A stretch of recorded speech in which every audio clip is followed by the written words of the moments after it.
Good evening, Rotorua. Tonight on City News. Thousands of visitors were in town at the weekend to help celebrate the 50th anniversary of the iconic Rotorua Marathon. Labour Party candidate for Rotorua Tamati Coffee has opened the Labour Lounge in the CBD, and canoe sprint champion Lisa Carrington wins a second gold at the World Cup. Thousands of visitors were in town at the weekend to help celebrate the 50th anniversary of the iconic Rotorua Marathon. 10,000 competitors in 2014 to celebrate. That's huge, 50 years of the Lion Foundation Rotorua Marathon. In 6, 5, 4, 3, 2, 1. We're off.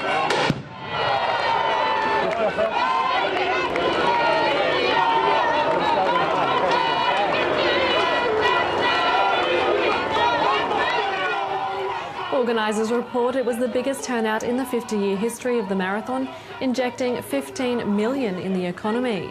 Feedback received so far from volunteers, supporters and competitors is incredibly positive, with a lot saying it was better than any sporting event they had ever been to. Labour Party candidate for Rotorua Tamati Coffee has opened the Labour Lounge in the CBD. Mr Coffee opened his 2 Tenakai Street office in front of a crowd of more than 70 people. We are Rotorua, we are diverse, we are beautiful, we are unique, and yet so often over the past 2 electoral terms we're also overlooked, which is simply not good enough. Rotorua, we are a titan of a region. We stand on the world stage and we demonstrate globally the true values of real Kiwis. We deliver day in, day out, once in a lifetime memories for millions of visitors. We are the New Zealand light that shines for all the world to see, and yet when we as a community have an issue, it feels like we're ignored in Wellington. Well, with your help, not on my watch. It's time for us, Rotorua, to believe in ourselves and in one loud voice say that it's not good enough for our region. It's not good enough that in 6 years we've had no support from our government. It's not good enough that our education system is budget focused now and not learning focused. And it's not good enough that we have marches on our streets to get rid of legal highs. And it's not good enough that our government ministers are selling favours to their wealthy friends and foreigners, while average Kiwis can't even buy themselves a house. Rotorua, I believe that you deserve better, and I promise you I will be better. The Labour Lounge is open to anyone wanting a chat or to find out about Tamati's campaign. And congratulations to Makatu sisters Karina and Casey Bird, who won the title of New Zealand MasterChef Double Crown in the show broadcast last night on TV1. The sisters have strong tribal links to Te Arawa and take home a $100,000 prize package, which includes 2 Skoda Rapid Spaceback cars, $15,000 worth of designer kitchen appliances from Fisher & Paykel, and an exclusive MasterChef cookbook deal. In sport tonight, it was all smiles for Bay of Plenty's Lisa Carrington as she followed up her K1 500-metre gold medal with another in the 200-metre at World Cup 1 in Milan overnight. The Olympic and world champion paddled a tight first 100 metres with nothing separating the top 5 paddlers. She put on what is becoming her trademark burst of speed in the latter half of the race, pulling ahead to win by half a boat length in a time of 40.42 seconds. She now heads to the Czech Republic to do it all again in the second World Cup in 2 weeks' time. And the Chiefs have regained their attacking form after they posted 6 tries in a commanding 38-8 victory over the Lions at Waikato Stadium on Saturday night. 4 metres out, the Chiefs getting their rumble on here at Waikato Stadium. Anscombe's there. The Chiefs next play on Friday night for the first time this season in New Plymouth at Yarrow Stadium against a much-informed Blues team, promising for an exciting match. To your weather update. Tonight looks like rain with northerly strengthening, an overnight low of 4. For tomorrow, Tuesday, rain clearing early, sunny spells, northwest breezes, a high of 19 and a low of 10. And the outlook for Wednesday, cloudy periods with northwest breezes, a high of 17 and a low of 10. And the marine weather forecast for Lake Rotorua, northwest 10 knots easing to variable 5 knots in the morning, with waves less than half a metre, cloudy periods. Remember, for program listings or to watch City News again, visit our website tvrotorua.co.nz, or you can see updates on our TV Rotorua Facebook page. Coming up in the program, we catch up with the latest news on the legal hire situation with local MP Todd McClay. Alan Solomon takes a look at the latest developments at the Youth Centre, and we're at Orchidee Falls store to hear about a special concert coming up later this month.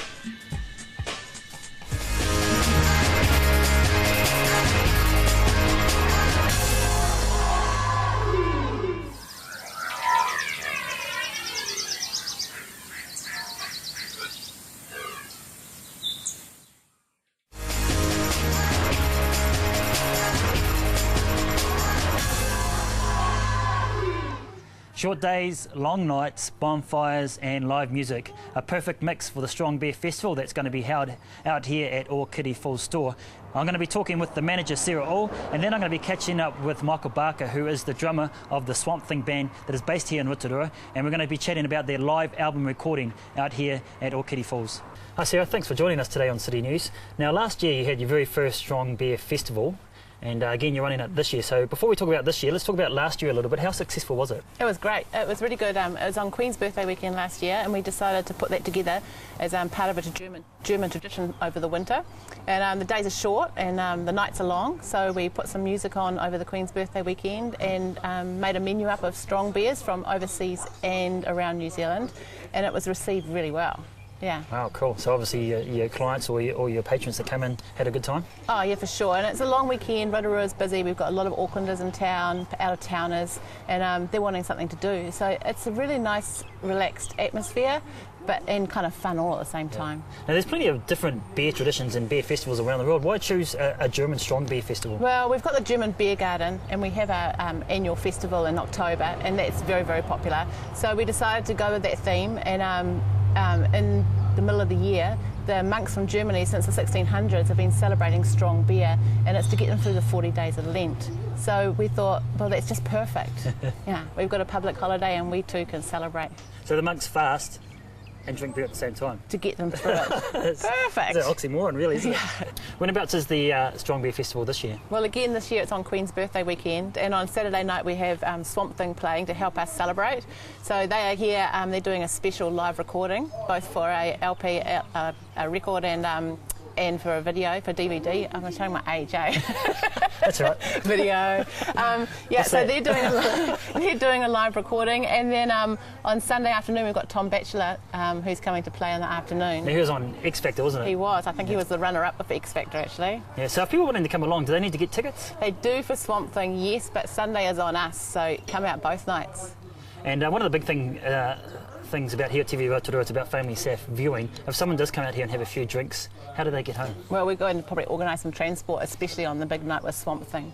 Yeah. So yeah, just keep an eye on our website and we'll let you know what's going on. Cool. And what's that website, Sarah? It's www.orchedeefallsstore.co.nz. Nice and easy. All right, thank you. Hi Michael, nice to catch up with you. Now, we just caught up with Sarah and she mentioned you guys are going to be recording a live album here at Orchidee Falls store. That's pretty amazing stuff. How's the logistics of that and organising and putting that together?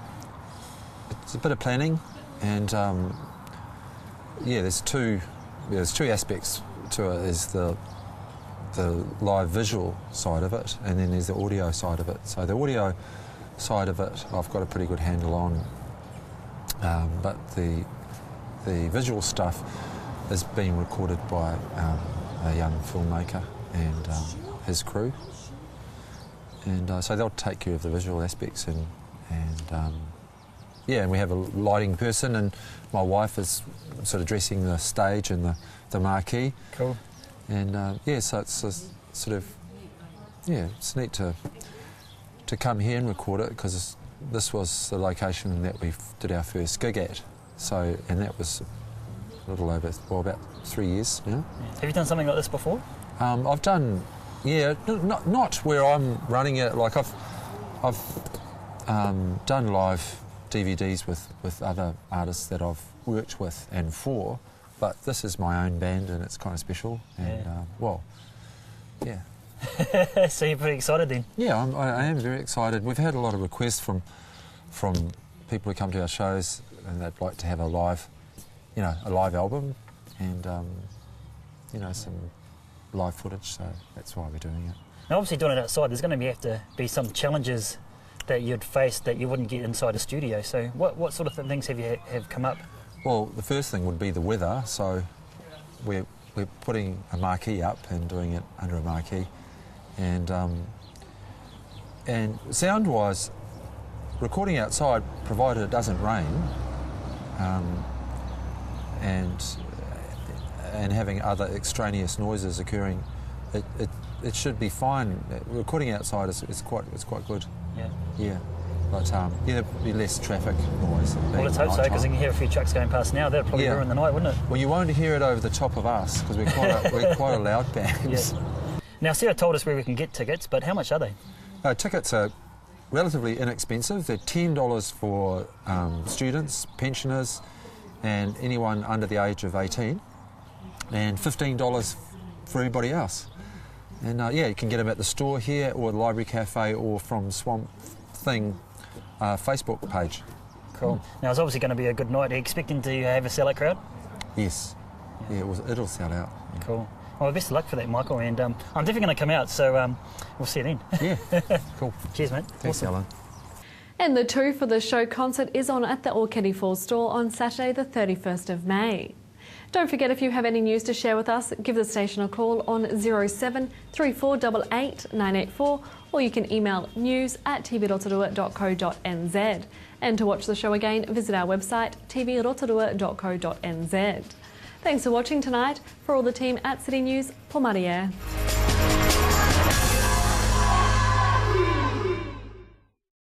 Supporting local content so you can see more of New Zealand on air.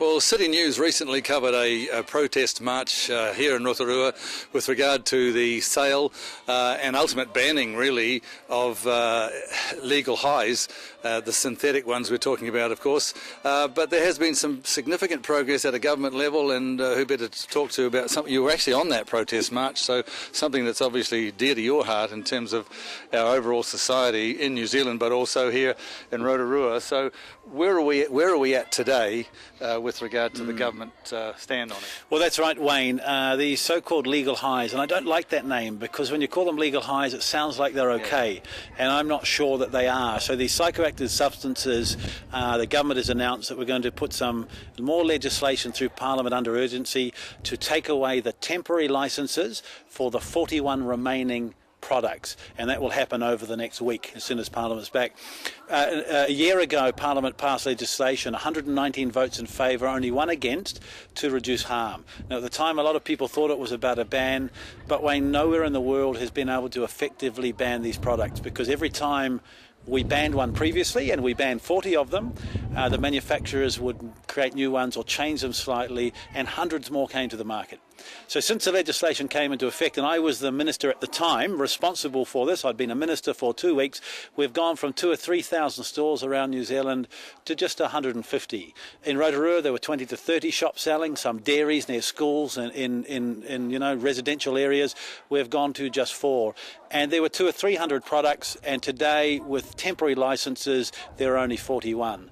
So there will be people even watching now, Todd, who would say, okay, that's fine, but it's not enough. They should be gone. They should be not affecting our young people queuing up outside of stores. Obviously, that's what we're talking about really is, in some ways, is the ambulance at the bottom of the cliff instead of the fence at the top. Would that be fair comment in terms of where people are, what they're feeling about that? And I agree with those people, and I've said during the march, when I marched with hundreds of local people in Rotorua, when I spoke to that march, I've said in public, I'm in favour of a ban, and when we find a way to effectively ban these products, I'll vote in favour of it. But we haven't found one yet, and nowhere in the world has. In Ireland, they put in place a ban. I'm told that the prevalence, the usage of these drugs is greater now than before the ban was put in place. In America, they've got 5 different pieces of legislation, and they're still having a lot of product problems, because a new product will show up.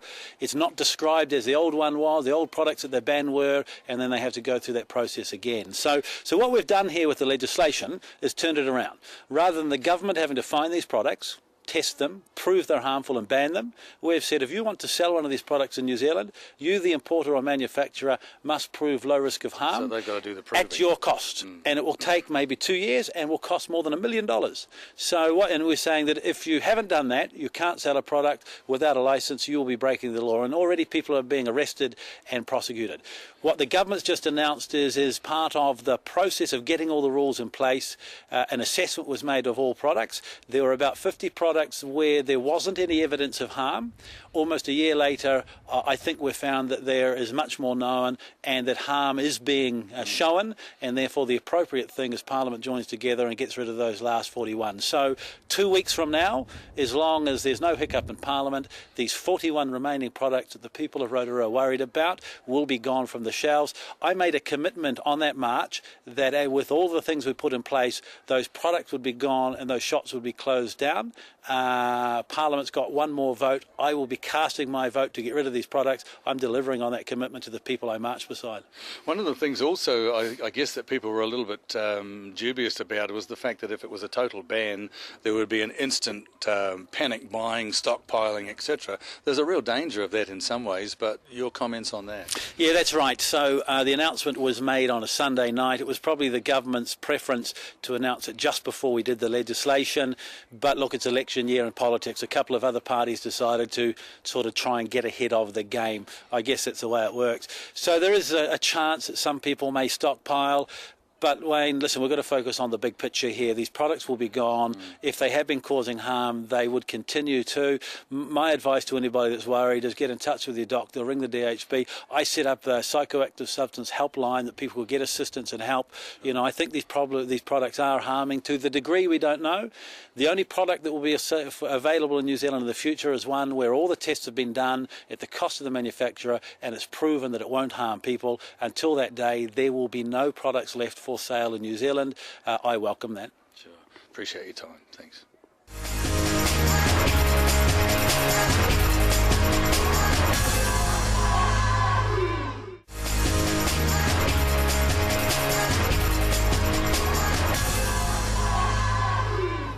Well, if you have a young person sitting at home who is complaining that they've got nothing to do, then you should send them down here to the Rotorua Youth Centre. Now, it's really easy to find. It's just in behind Packers Safe and across the road from Countdown on Tenai Road. And today I'm catching up with Laurie Durand, the manager here at the Youth Centre, and find out how the holidays have been going.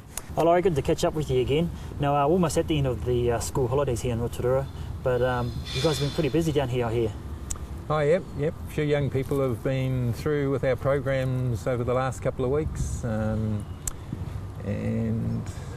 yeah, a lot of people, young people, were engaged with whānau during the Easter and the Anzac, but other than that we've had programs on here. Probably the most popular was we had young people turn up and they had to prepare their own hangi, and we put it in the steam box, and while they were waiting for it to cook they got to learn some flax weaving where they made some poi and puti, and yeah, that went off great. So how do you get the kids involved in the youth centre down here? The biggest key is word of mouth.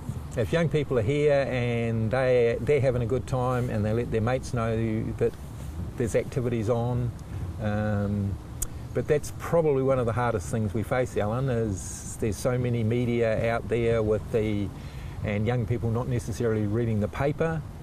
We go through the schools, the radio stations, yourselves, the TV, and that. But yeah, the people have to have a link with the place.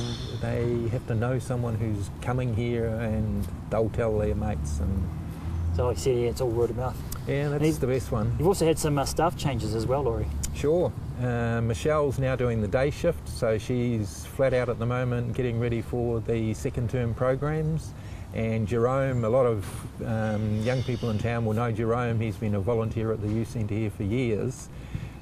He's now working pretty much full time, so he's doing the Friday, Saturday shift, and he's got a good following of dance stuff happening, especially on the Saturday. So. Yeah, he does a pretty good job with the young guys, especially around that hip-hop dancing area.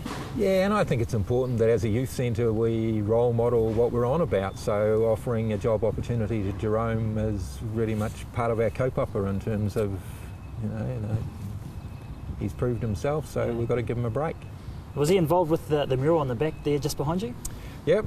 Looks pretty good. Yep, he organised that whole day where they had that hip-hop dance competition and they did some graph art as part of that. So, yeah, that was very successful. Yeah, it looks pretty good. Now, you mentioned the new program's coming up in next term, in the second term. Now, obviously, we all know about the One Chance Youth project. I'll be facilitating that. But what else is happening here? Yeah, so the after-school programs, our normal hip-hop dance, break dance will start up again. And one we're putting quite a bit of energies into is Karen Hansen leads some after-school programs up to the House of Horrors show. So she does scary makeup or creative makeup, and they'll be starting to make the costumes and getting into character and designing what's going to go down for That's House pretty popular, of Horrors. isn't it? That's huge, huge. They did it over 3 nights last year, and 25 young people per half hour in tours go through the place, and yeah, probably 500-600 young people toured, but there's about 90 young people behind the scenes with all of this makeup and acting, and we've also had a couple of $1,000 from creative communities to help us out with this project. So yeah, we're pretty excited. So those who want to be involved in House of Horrors again, come down and make yourself known. Now, recently also the Intergenerational Skill Exchange program has taken off. Now, you received some good funding for that. How's that going? Yeah, that's probably an exciting one for me. Is we're looking at the whole reserve and the building here, all of the things that you need to do to keep it, the garden and the lawns and the repairs and maintenance on the building, the painting of the building. How do we get older volunteers to come in and share their skills with young people who want to learn some of those skills? So Mary's been employed for a couple of months now, and she's doing all the background work behind that project, just seeing what's happening around town, how we're going to launch that. So that's the main thing there, is getting a register. Obviously a skill register, people have to be checked out. You can't have just any young person mixed with any older person. There's got to be some safety things, so getting the paperwork sorted and seeing if it's happening anywhere else in the country so we don't have to reinvent the wheel. But sounds exciting, eh? Oh yeah, and the idea of young people just moving from training into work, it's just not that easy. A lot of employers are wanting skills, and the skills around just turning up and being committed, you know, appropriate dress, you know, they mightn't have to have flash tickets or something, but just to prove themselves. And if we can offer some of those informal type learning opportunities for young people, yeah, that's kind of the goal of that project. Now, we're almost out of time, Laurie, but one thing I want to ask you is obviously the ban on the legal highs has come through now in a couple of weeks. What's your opinion on that? Because obviously that affects the young people, especially ones that come here. Yeah, I spent an hour with Todd this morning and kind of like where to from here. But really pleased that the ban is going to happen, that those products are being taken off the shelf. But it's not going to address the issue that our young people still want to get off their face for whatever reason, so they're going to seek other drugs or but you know, we just got to keep motivated to challenge that. We don't want our young people going down that route. Yeah, it's a dark route, isn't it? And I'm a little bit concerned we keep trying to police the young people in the central business. We should be getting alongside them and getting them engaged in activities. They could be planning some of their own events. Let's put a youth work approach and stop waving the finger at them all the time. So yeah, good advice. Nice one, Laurie. Appreciate your time. Thank you.